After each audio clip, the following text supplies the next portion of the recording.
Assalamualaikum warahmatullahi wabarakatuh.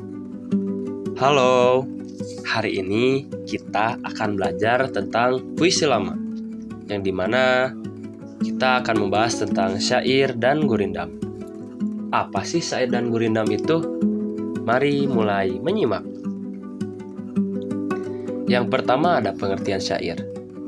Syair adalah puisi lama yang berasal dari Persia dan telah dimodifikasi oleh budaya Melayu Nusantara. Semua baris dalam syair adalah isi, tidak ada sampiran. Menurut Sultan Takdir Ali Syahbana, syair harus memiliki kesatuan a untuk menjaga keutuhan cerita atau pesan yang disampaikan. Langkah mengidentifikasi sebagai berikut. Nah, ini contoh syair, teman-teman. Hidup sementara hanyalah untuk beribadat, bukan mengumpat, bukan maksiat. Janganlah terbuai godaan syahwat, hingga ibadat kena terlewat. Nah, yang pertama ada A, struktur bait. Berdasarkan strukturnya, kutipan tersebut diidentifikasi sebagai syair karena terdiri atas satu bait yang memiliki 4 baris taularik sesuai dengan ciri utama puisi lama asal Persia ini. Poin B, ada pola rima. Syair ini memiliki rima akhir dengan pola a, yaitu penggunaan bunyi akhiran yang sama pada kata beribadat, maksiat, syahwat, dan terlewat. Hal ini sejalan dengan kutipan Sultan Takdir Ali Syahbana yang menyatakan bahwa rima tersebut berfungsi menjaga keutuhan pesan. Poin C, unsur isi. Seluruh baris dalam kutipan tersebut merupakan isi syair, di mana tidak ditemukan adanya sampiran. Setiap baris saling berkaitan membentuk satu kesatuan cerita atau pesan yang ingin disampaikan kepada pembaca. Poin D, jumlah suku kata. Jika ditinjau dari aspek kebahasaan, setiap baris dalam syair tersebut memiliki jumlah suku kata antara 8 hingga 14. Yang merupakan standar penulisan syair agar tetap terdengar puitis saat dibicarakan. Poin E, tujuan dan pesan. Syair ini menggunakan bahasa kiasan dan bertujuan untuk memberikan amanat atau nasihat keagamaan, yaitu mengingatkan manusia agar fokus beribadah dan menjauhi maksiat selama hidup di dunia. Poin F, ciri-ciri syair. Syair memiliki ciri-ciri sebagai berikut. Yang pertama, setiap bait terdiri dari atas 4 baris atau larik. Kedua, setiap baris terdiri atas 8 atau 14 suku kata. Yang ketiga, bersajak a. Yang keempat, semua baris adalah isi. Dan yang terakhir, bahasanya adalah kiasan. Dan yang terakhir, ada kaidah kebahasaan syair. Kaidah kebahasaan syair mengacu pada karakteristik puisi lama yang terikat, naratif, dan estetis. Syair merupakan bentuk puisi Melayu klasik yang syarat akan pesan, cerita, atau nasihat. Berikut adalah kaidah kebahasaan syair. Rima akhir yang seragam a. Yang kedua, penggunaan bahasa Melayu klasik. Yang ketiga, struktur bait dan baris. Yang keempat, isi yang berkelanjutan. Yang kelima, ada kiasan dan simbolik. Yang keenam, kata sapaan. Yang ketujuh, bersifat naratif atau bercerita. Itu adalah sifat dari syair. Nah, selanjutnya ada pengertian dari gurindam. Gurindam adalah puisi 2 baris yang mengandung sebab akibat atau syarat dan jawaban. Menurut Raja Ali Haji, gurindam adalah obat atau nasihat jiwa.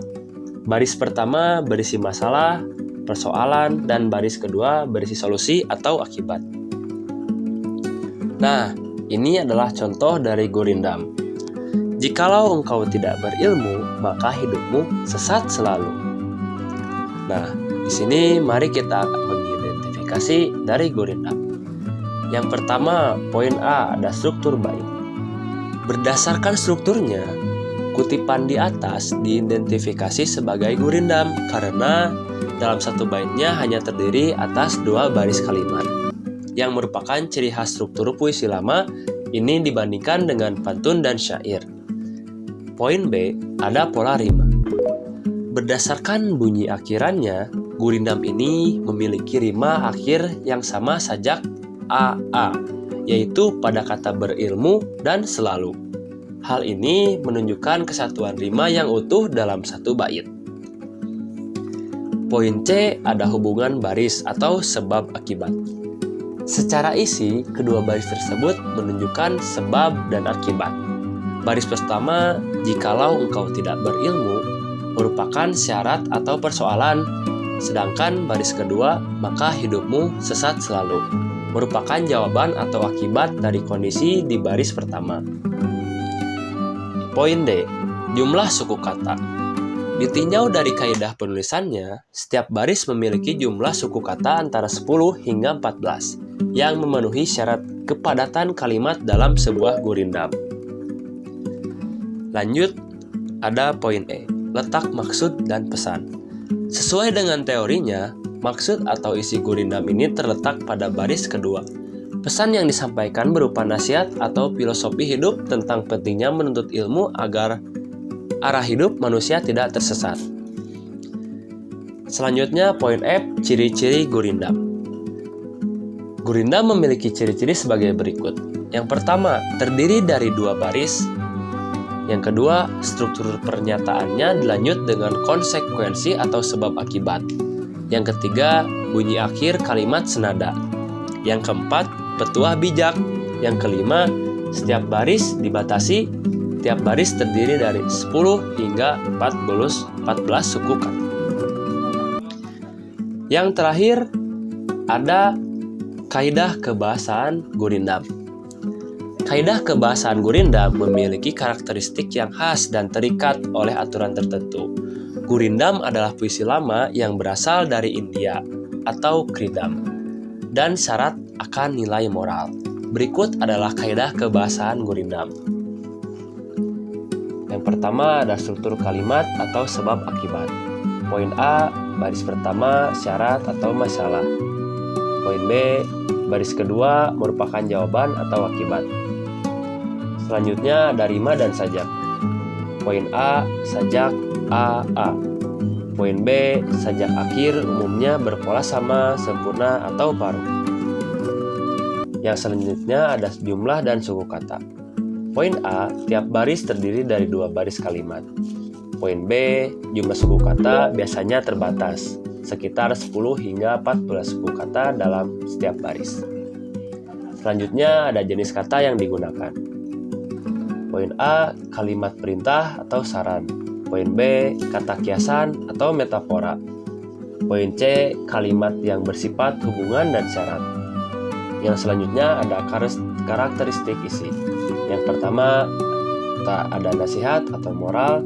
Yang terakhir, ada fungsi menyampaikan kebenaran, sindiran, atau petua hidup.